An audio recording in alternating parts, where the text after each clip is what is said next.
აი თავდაცვის სამინისტრო თავს ხომ დაუცველად გრძნობდა. დღეიდან შეუძლია აღარ შეშინდეს. მისი დაცვა თავად პრემიეროვიჩმა აიღო თავზე. ეს კამპანია რაც ააგორეს ახლა თუნდაც მინისტრი ჯანელიძის წინააღმდეგ ეს არის რა ყოველდღე დაუშვებელი. მე ის ვიცი რომ წლების განმავლობაში თქვენს უწყებაში არ განხორციელებდა ძირეული ცვლილებები ის კი არა უფრო მეტიც. დაწყებული კეზერაშვილი ახალაია და ვინ არა რომელი ერთი მინისტრი მათი კადრების შენახვა დაწინაურება ხდებოდა წლების განმავლობაში. როცა თქვენ მიხვდეთ მინისტრად თქვენ დაიწყეთ ამის ცვლილებები. სწორედ ამიტომა სამხედრო აგრესია ნაციონალებისგან და ასევე ჩვენი ყოფილი პოლიციის წევრებისგან. წარმოიდგინეთ რაღაცა თავდაცვის მინისტრიც რომ პრემიეროვიჩის დასაცავი გახდება. რამდენს უძლებს ეს კაცი?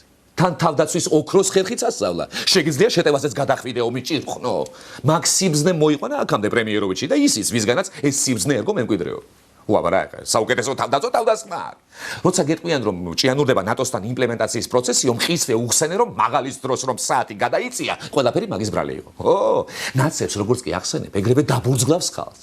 თვალწინ სისხლი და დუბინკა დაუდგება და გეტყვიან, ოღონდ ნაცები არ დაბრუნდნენ და ისევ თქვენ ჭამეთ.